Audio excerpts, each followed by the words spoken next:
Okay, do you consider yourself Ukrainian, Ukrainian Canadian, Ukrainian American, American Canadian, or what would you say? I think I think I would consider myself Ukrainian Canadian or Ukrainian American. I haven't actually ever said Ukrainian American, but I would consider myself a Ukrainian Canadian. I think I'm a Canadian. I was born in Canada, and my cultural background is Ukrainian. And that feels like an important component of the type of Canadian I am. And I would say the same is true as an American. But in the States, when somebody asks you, what are you? Or what heritage? I don't know what the question. Yeah, I would say well, actually, in the States, I think I would say I'm Canadian and I have but my family background is Ukrainian. And where did you attend college or?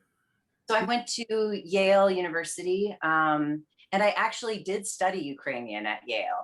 Uh, there was I've always felt like a bit of a misfit Ukrainian. Like I grew up very immersed in the culture, but I didn't do a lot of the things that it seemed like my Ukrainian peers were doing, like being in plast or being in organized dance groups. I did a lot of Ukrainian dance, but it sort of seemed like I was doing it with like a motley crew of people who had left Virsky and wound up in Toronto. Like I was always kind of, it felt like I was engaged in the culture, but I wasn't doing it the way other people were doing it. And then at Yale, I discovered that there was a Ukrainian language class taught by Professor Halina Hrin, who I think is now teaching at Harvard. But she had like a little group of students, and we would meet in a basement.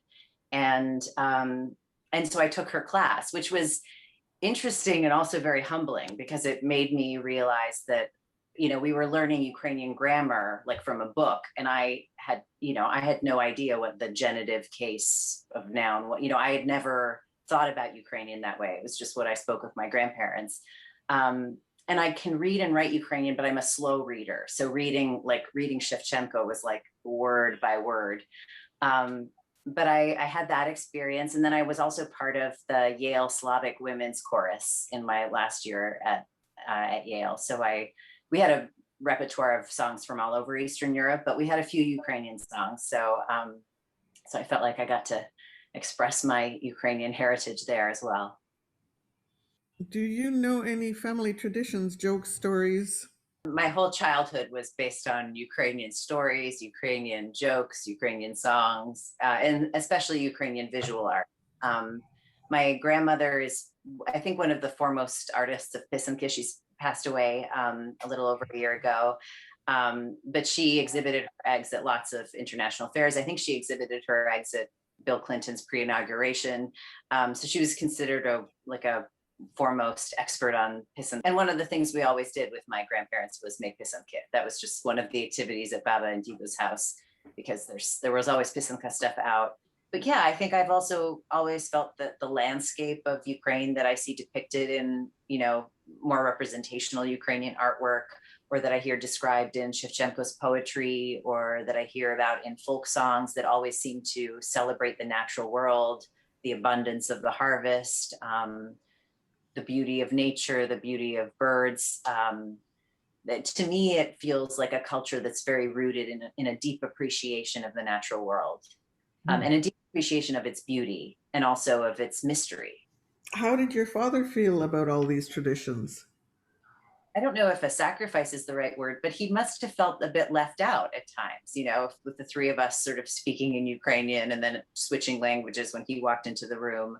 But he's always been very supportive of our practicing all of these traditions. He's always really loved and respected my mother's family. So I think he was interested and curious about it, even though it sort of didn't totally apply to him. There's parts of it he likes less than others. I think he's not a big fan of kutia, but he does love the traditional Easter lunch. So I think been a good sport. And it's a question I ask myself.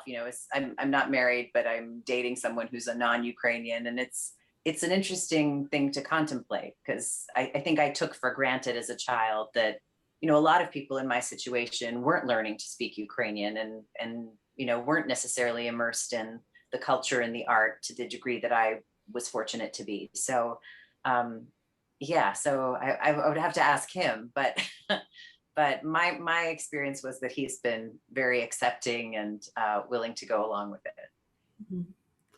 Did your mother insist that you speak Ukrainian when you were with her? Yes, absolutely. My mother would pretend not to understand my brother and I if we spoke to her in English, which was very annoying because we knew she understood us.